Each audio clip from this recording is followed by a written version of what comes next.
So you're the president of the board of directors for EPIC. That's right. What's your connection to Iraq? So funnily enough, so my parents are originally from Iraq, my whole family is, but I only spent about 2, maybe 3 years there. My dad was one of those people that was sort of forced to leave Iraq because he wanted a better life for his family. It was during the Kingdom of Iraq, in that sort of transitional time between the kingdom and the Ba'ath Party. And so he moved to the States, but he always sort of longed to go back to Iraq. So we were raised in sort of an environment that even though we were outside of Iraq, it was always talking about how amazing Iraq was, and he would try to, take us back as much as possible. And so I feel like I spent way more time in Iraq. Like I spent every summer, all my vacations there, and then 2 years of high school and college right before the war. So I've always felt like, despite the fact that I've lived in the States, I've lived in Saudi Arabia, and Iraq was the only place where I really fit in, where the question of, where are you from wasn't complicated, right? Yeah. Because here, when people ask me that, it's like a 20-minute conversation about like my crazy background.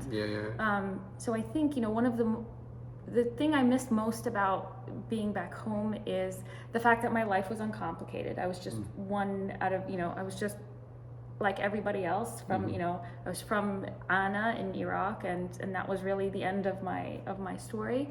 And then I just missed the community. Like we had all my aunts and my cousins and uncles and all that kind of thing getting together on a weekly basis. Our house was just constantly filled with people. And I just remember, going back to Saudi or coming to the States, it was just the 5 of us, right? Just my mom and my dad and my sister and my brother, and it was just so sad and quiet. I always associate Iraq with being really loud and boisterous, and then everywhere else is just so quiet. That's good. So, and something else, like when you think about your time in Iraq, like something that you miss, that you wish you could go around the corner and find. Really great food. That is, not exorbitantly expensive. And just like, honestly, just family, like just being around people who are like-minded, who share the same background, my Iraqi accent. I spend most of my weekends, even here in Virginia, at like Arabic coffee shops and Arabic restaurants, because I feel like if I don't talk in Arabic, it's almost like I'm being suffocated. Like it's so isolating living outside of Iraq, and I'm just that is really draining. Like the isolation is very draining, and so I just miss being part of a community. So why do you believe in EPIC? Why do EPIC's activities matter to you? So my interest in EPIC has always been, I've seen these organizations, and everyone who was in Iraq during the invasion, there's a bunch of these foreign organizations coming in where they have an agenda either from their donors, or they have like a set list of things they want to get done. They go in, they solve a problem that may or may not, be at the top priority of the people living in the area, and then they just sort of check the box and leave. And I always thought EPIC's sort of nimbleness and taking into account, what's going on the ground and what solutions the people on the ground want, and then helping them to achieve those goals seemed like a more efficient and useful way to use, foreign support. When I left Iraq, I left in my first year of college, and I was supposed to do college there, and then the invasion happened and my time there got cut short. And I remember, I was in dental school at the time. I was fully committed to becoming a dentist, but then when the war happened and I realized, like, what am I doing with dentistry? Like, what is that? The country was in complete shambles. We went from one night, Saddam was in power and the country was, stable, regardless of what you thought of the government, to complete and utter chaos.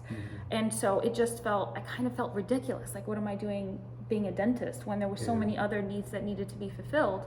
So when I left Iraq, I knew I wanted to do something that had to do with reconstruction. I wanted to help rebuild. I quit dental school, I went to law school, I started to get into the Iraqi diaspora here. I helped with asylum cases, Iraqis coming to the US, SIVs, people who worked for the US government in Iraq. I helped with those kinds of applications, just sort of anything that I could get my hands on. But ultimately I knew I wanted to do something more impactful And so then when I realized, when I got to know EPIC, it was, coincidentally associated with my work within the Iraqi diaspora.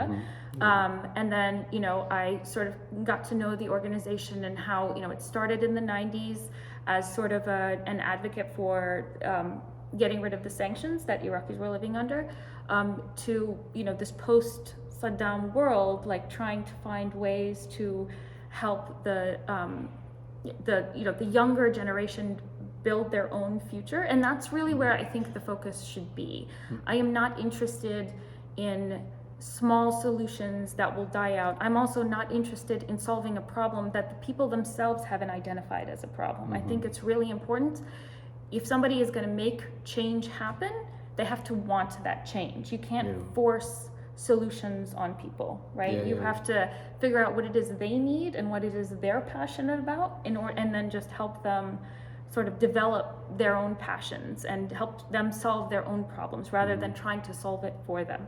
So that was really the appeal of EPIC to me. I always thought that our messaging, the way we went about building projects, it was always, you cut out the noise, you identify a specific problem that, without being overwhelmed by all the other issues that may impact it, and then you focus on figuring out a way to solve that problem, in sort of a manner that is sustainable. Yeah.